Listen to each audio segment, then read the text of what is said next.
ao Luiz Antônio Correia, assessor. Se quiser vir para cá, tudo bem. Se quiser falar daí também, não tem problema.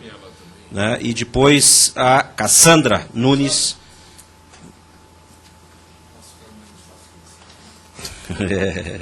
Então, Luiz Antônio, 10 minutos, Cassandra, 10 minutos, aí a mesa vai fazer uma proposta de encaminhamento em razão, né, da agenda dos parlamentares que estão sendo, entre outros, chamados, a darem presença na sessão extraordinária.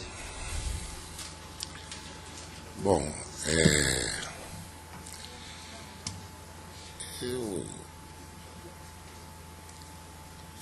ficaria fácil para nós do governo aceitar uma série de críticas que foram feitas a uma série de questões desse processo. Por exemplo, críticas à Justiça Estadual, porque as sentenças, etc., como colocou aqui, seguem uma lógica, não incorporaram isso, incorporaram a Constituição de 88, não incorporaram o Estatuto da Cidade, apesar de algumas sentenças já terem sido proferidas de forma que isso pudesse entrar, etc, etc. Eu até acrescentaria outra. Foi citado aqui, o governo não faz nada para, quando se derruba isso, derruba aquilo, etc. Citar aqui um exemplo, e aí não estou nem defendendo o governo federal. O governo estadual entrou com uma ação quando o condomínio Canto Melo, uma das suas residências, ou um dos seus lotes, invadiu a cota 100, etc., botou abaixo a Mata Atlântica e tal, e perdeu. Perdeu, e a sentença do juiz, ou melhor, o juiz deu ganho de causa, mas na hora de determinar a sentença, ele disse, não, recompor derrubar a casa traria mais dano, não ia recuperar nada, e aceitou receber em dinheiro. Então, o número de coisas que qualquer audiência pública desse tipo, a gente já pode apontar de problemas na justiça, desse tipo até em qualquer conversa. Se a gente for falar sobre o embargo infringente, o cara diz, pô, mas é a justiça, é isso, aquilo, BBB, o preto, o pobre, etc, etc, etc. Então a gente sempre pode listar um número enorme de questões. O governo, entretanto, não pode, não faz, não se trata desse tipo de discussão. É como a PEC 215. A deputada Perpétua tuitou hoje que a posição da presidente era X. Eu ouvi na reunião no Ministério da Justiça, no conselho que reuniu todos aqueles itens, que a posição do governo é contrária à PEC 215. Mas existe um poder legislativo. Dentro dele, setores ligados ao agronegócio têm um entendimento, etc, etc, colocaram e tal. E é assim que a vida é. Quando nós, no governo, dissemos, dificultou qualquer decisão no sentido de que parte daquela comunidade, porque eu também não acho correto dizer que toda a comunidade tem a mesma característica. Não é correto os extremistas que chamavam todos de invasores, e não é correto nós chamarmos todos de população centenária que está ali, como eu cheguei a ouvir nesse meio, antes de surgir o Jardim Botânico, também não é verdade. Não é verdade que antes de existir o Jardim Botânico já tinha uma população centenária que estava ali esperando o jardim, etc, etc, tal.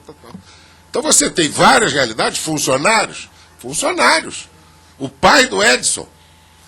Então, você tem um conjunto de lados, de questões, etc, etc. Infelizmente, o debate que durante anos transcorreu no Rio de Janeiro não levou a termo. As posições do Liste Vieira, presidente do Jardim Botânico, a partir de um certo momento, foram desautorizadas pelo Ministério do Meio Ambiente, que disse, olha, estas posições não levarão a um equilíbrio, a alguma solução que se possa encaminhar. Como não apoiamos, quando tomamos a nossa decisão, fomos criticados no dia seguinte por uma associação de moradores que diz, esse perímetro deixou de fora a área onde está o quintal da tia Elza, porque é do Edson Santos, etc, etc, etc. E eu, pessoalmente, pude responder, se o senhor quer fazer limpeza social, procure outro governo. Se o senhor quer mudar as características do bairro, procure outro governo. Não é esta a questão. Então, dessa situação, não é um caso também de nós dizermos o seguinte, não, tem lá a favela tal e nós chegamos lá e dizemos, não, vamos fazer uma remoção aqui, tirar isso aqui e colocar à venda. Quem está colocando nada à venda? Vamos jogar isso na especulação imobiliária, eu vou vender para cá, PPP, para o Globo. Uma hora as pessoas têm que ter serenidade e eu não só aceito tudo que vocês disseram aqui, vamos encaminhar os nossos ministros, as pessoas sobre o que foi feito, as demandas, etc, etc. Agora, gostaria, a recíproca é verdadeira.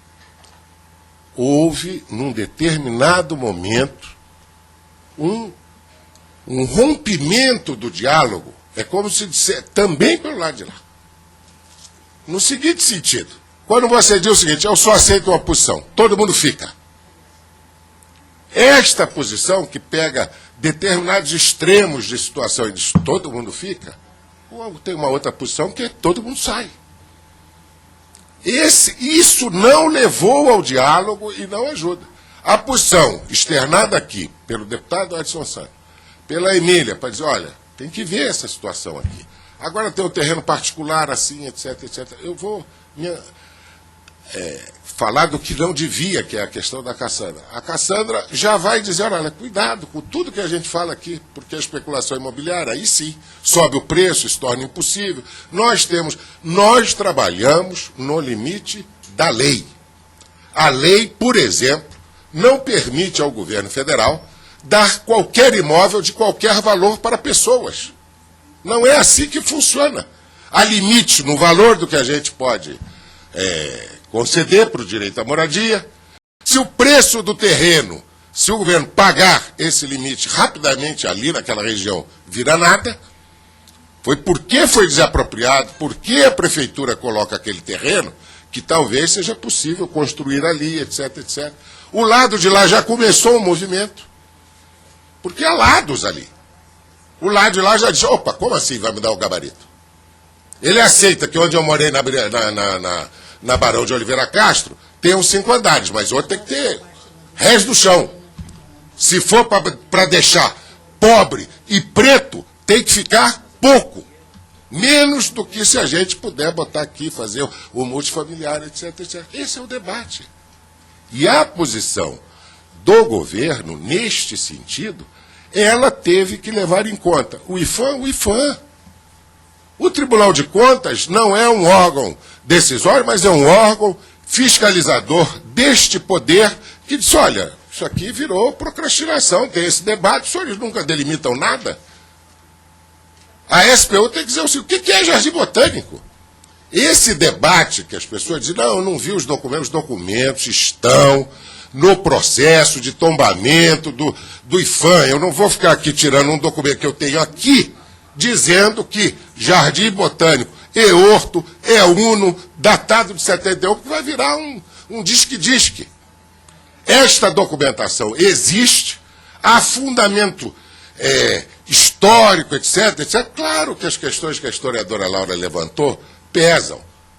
A grande dor de todo esse processo, qual é? É quebrar a comunidade, é quebrar a vizinhança. Eu também conheço o quintal da tia Elza. Mas nós temos que resolver.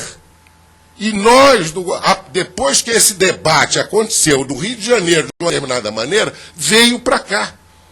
As questões levantadas aqui sobre a padaria, que a padaria colocada no Jardim Botânico, que eu até vou botar outra coisa, não é nem padaria, é uma boulangerie, porque vende a preços, tal, então se ali não tem um lanche, um sanduíche, um suco para uma pessoa mais humilde que vai viver. Estas questões, não estou ouvindo pela primeira vez dos senhores, não, ouvi da nova presidente do Jardim Botânico.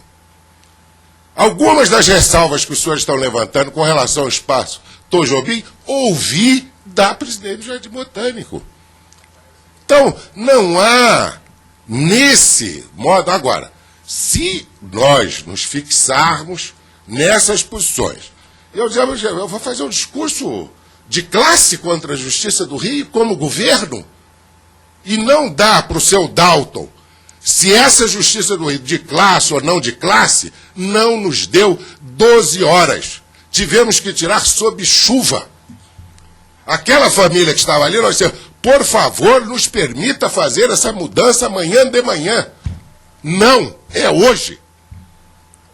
E também criamos situações, naquela hora arrumamos um apartamento em Copacabana, que agora a pessoa não tem como pagar IPTU. Então nós temos que buscar condições. Se for construir alguma coisa, que tenha loja embaixo, que pague o condomínio, qual é a renda das famílias. Isso é um imbróglio que nós estamos envolvidos. E, sinceramente, é com orgulho que eu digo que tudo que o Estado brasileiro pode oferecer para que encontremos uma saída para este imbróglio, tá certo? Que respeite o direito à moradia, a dignidade daquelas pessoas, nós estamos fazendo. Agora, eu não vou fazer demagogia. A posição do governo é una, construída com muita dificuldade. Aqui em Brasília, porque não se conseguiu fazer no Rio de Janeiro. E não estamos divididos. Agora, queremos o diálogo e queremos encontrar as melhores saídas. Agora, nós não podemos ter a mesma posição de alguns dos senhores. A justiça não tem nada a ver, dane-se a justiça. Isso não existe. Não existe, porque se chegar amanhã um seu Dalto... Olha, esta juíza que foi citada aqui, são, se não me engano, 29 varas, o advogado ali, 29 juízes, cada um com 7 ou 8. Ele que me ajude se eu estiver errado. É mais ou menos isso. Nós percorremos uma por uma, trazendo na mão o perímetro para que as execuções fossem sustadas e não fossem feitas de maneira brutal sobre as pessoas. Diz, olha, está aqui, tem um perímetro, por favor. Então, vocês sabem o que a AGU fez. Nós já temos advogados sob suspeição de juízes, porque vocês estão procrastinando. Vocês não querem resolver coisa nenhuma. Então nós estamos segurando e tentando construir. E agora queremos construir acordos. Acordos, não é a remoção da catacumba, não é nada disso. Para dizer o seguinte, olha, os que tal, bebê, vai ter aqui, como é que a gente faz, quem fica no bairro, quem não fica no bairro, e não queremos tirar. Isto não é posição do governo. Transformar o bairro do Horto Florestal no bairro do Leblon, sem que as pessoas estejam ali. Fosse, e não teríamos, por exemplo, estabelecido que vamos reurbanizar a área com 100 famílias, e agora estamos abertos a toda e qualquer nova alternativa como essa que o prefeito colocou. Muito obrigado. Obrigado, Luiz Antônio. Com a palavra, a Cassandra. Para aqueles que, como eu, não acreditamos na democracia burguesa, a democracia é conflito, é choque, não é falsos consensos, não é passar a rodo e não é tomar as decisões dessa forma. Por isso, ouvimos com atenção e acompanhamos com mais atenção ainda a mobilização que a população do Horto faz. Vejo uma ampliação extraordinária